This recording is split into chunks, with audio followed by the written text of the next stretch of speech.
سلامونه قدرمنو.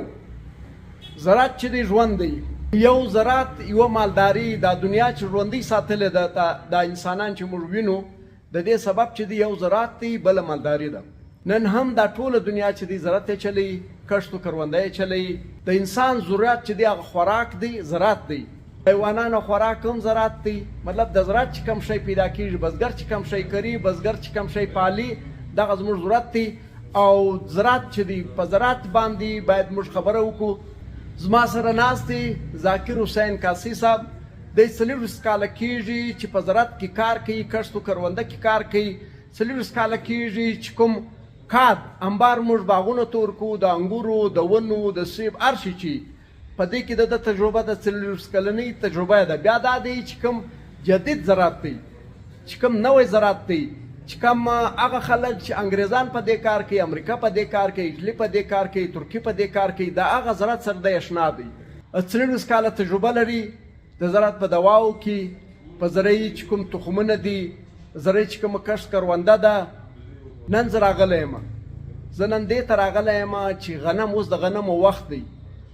غنمو ته زموږ خلک دا یوریا کاد دا سپین انبار نه دی دا ورکوي. زه د ذاکر حسین کاسی صاحب څخه دا پوښتنه کوم چې دغه سپین انبار چې دی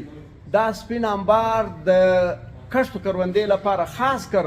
د غنمو د فصل لپاره فایدهمند دی که نقصان ده دی؟ جی محترم. دا کیسه د جمال خان صاحب چې زموږ پاکستان په زراعت کې چې دا محکمې دي د پاکستان د زراعت محکمې دا خپل ذمہواریان تر سره نه رسوي. په بلوچستان کې د تعلیم آباد د ټولو لویه محکمه چې ده هغه چې دی د زراعت محکمه ده او د زراعت په محکمه کې زما په حساب کم سے کم د 10,000 کسو څخه زیات خلک په دا زراعت په محکمه کې کار کوي. سرکاري ملازمین چې لیکن هغوی خپل ذمہداریان نه پوره کوي و عوام ته پوهنه نشي. یوریا کاد چې دی دا چې ته مځکې ته ورکې په 18 منټه کې دننه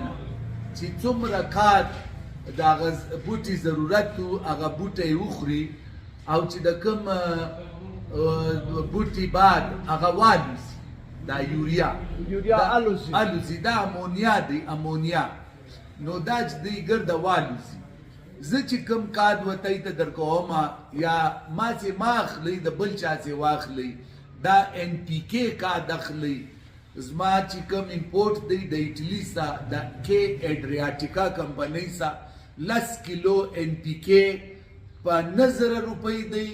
خدا د جمال خان د توسط څخه هر چا ما د ټلیفون کوي یا زما دکان ته راغلی هغه ته 1500 روپۍ سپیشل رعایت دی زه 5,500 روپۍ ورکوم. دا کار چې دی په دې کې هم نایټروجن دی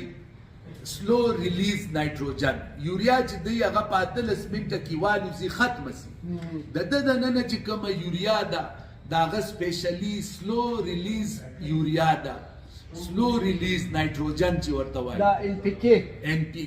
N مطلب نایټروجن دا سلو ریلیز نایټروجن دی.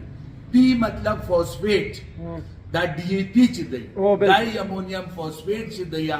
نو په دې کې فوسفیټ موجوده دی. P مطلب فوسفیټ او K مطلب پوټاش کوم چې د غنم دانه غټېدو دپاره پوټاش بیخي ضروري دی. DAP او یوریا د غنمو دانه نسی غټولی پوټاش غټوي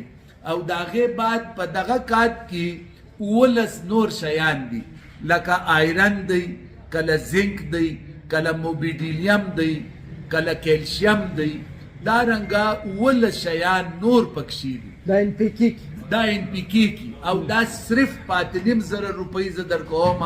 او د 1 ایکړ دپاره یو ایکړ دپاره 5,500 روپۍ یعنې 2 جریبه مځکه. او زه بیا تاسو ته وایم چې په پاکستان کې د ګرد خلکو په خولو مه کوئ. زه مسلمان یم زما په خوله مه کوئ خو نیم فصل زما په کاد وکئ چې ارزانه مخلاصوم او نیم فصل چې دی هغه ته خپل په خوښه وکړي که یوریا ورکوي که ډي اے پي ورکوي چې ډېر ګران کادونه دي دواړه دا په 8,500 روپۍ کې تر هغه ډبل فصل درکوي غنم به تر هغوی ډبل واره انشاءالله آمدن درکړي ډېرو محترمو قدرمنو دا سپین کاد نه دی چې دغه موږ ورکوو یوریا کاد دا تک سپینه لکه بره نو ذاکر حسین کاسی صاحب وویل ول دا چې دی دا په 18 منټه کې چې کوم بوټی دی دا چې هغه وخوري هغه دغه خوراک سي نور الوزیږي کم ان پی کې چې دی د دې چې کوم انبار دی د دې څو دورانیه ده چې مطلب ورکه دا چې دی ورکې انشاءالله الرحمن کم سے کم 2 میاشتې دا و بوټي ته طاقت ورسوي یعنی دغه انبار چې دی دا 2 میاشتې په مځکه کې پروت وي دته چې دی طاقت ورکوي پاورفول کوي او پاتې سو سپین انبار هغه 18 منټه وخت لري په 18 منټه کې کتونو بوټي ته وخوړی وی خوړی نور په ځای سو پالتوس او بل دا دی د یو کړه مځکه د پاره تقریبا